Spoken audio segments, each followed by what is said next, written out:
ईश्वर को शत नमन है। 2020 का आखिरी महीना दिसंबर की दूसरी तारीख है।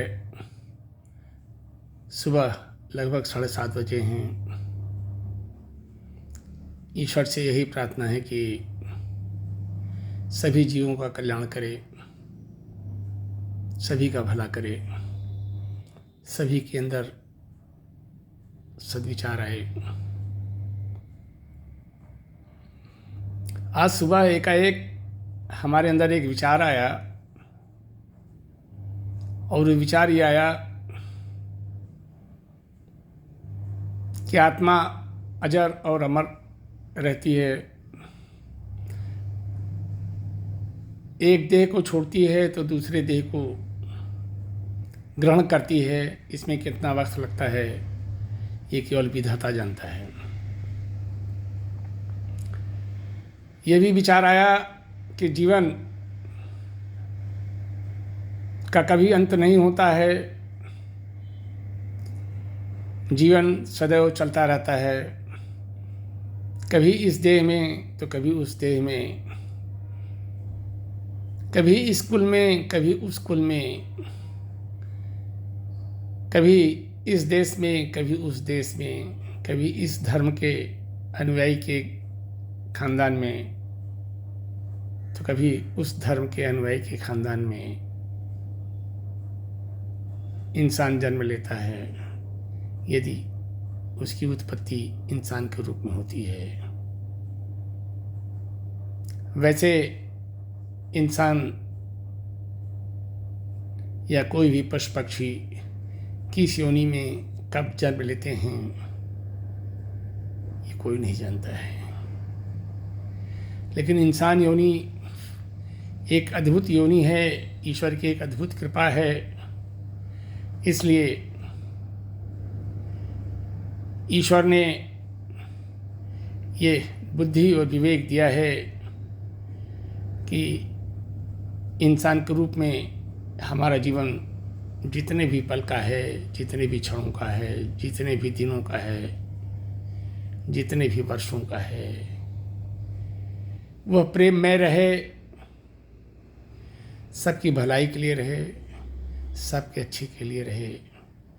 क्योंकि जैसा बीज हम बोएंगे फल हमको वैसा ही मिलेगा। इस जीवन में हम जितने भी सत्कर्म करेंगे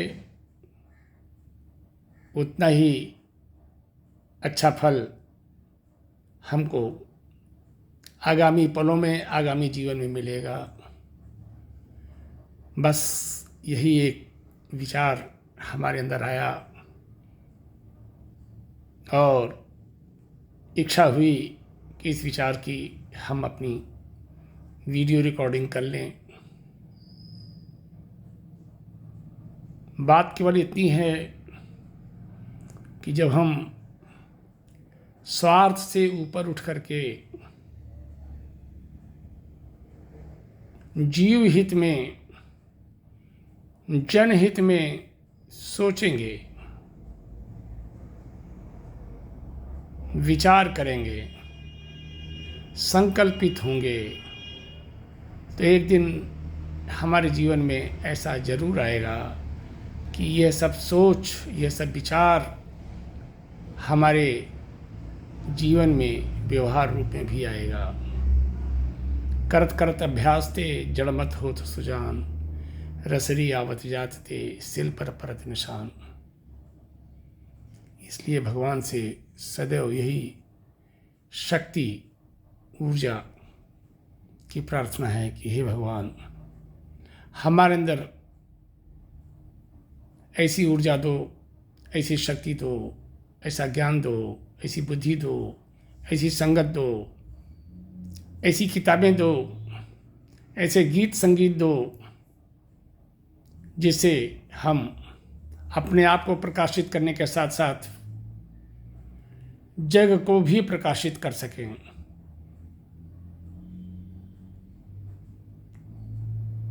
जब हम इस प्रकार के कर्मों को करेंगे तो निश्चित रूप से हमारा जीवन जो आज है उससे कल बेहतर होगा।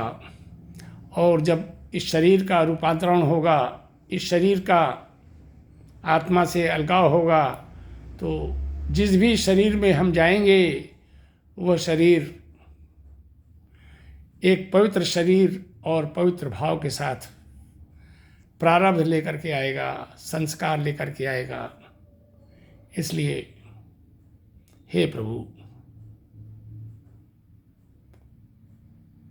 हमको शक्ति दो, हमको ऊर्जा दो, हमको ज्ञान दो, हमको विवेक दो, हमारे अंदर उन सभी गुणों का समावेश करो जिससे हम दैवी गुणों को अपने जीवन में अमल में ला सकें। हम आपके भक्त सदैव बने रहें, आपके प्रति हमारी हर सांस समर्पित रहे। इसी के साथ हम अपने शब्दों को विराम देते हैं और ईश्वर से प्रार्थना करते हैं, सर्वे भवन्तु सुखिनः, सर्वे सन्तु निरामया, सर्वे भद्राणि पश्यन्तु, माँ कश्चित् दुर्भाग् भवेत्। ईश्वर को बहुत बहुत धन्यवाद है, ईश्वर को शत शत नमन है। ईश्वर सभी का कल्याण करे, यही ईश्वर से प्रार्थना है।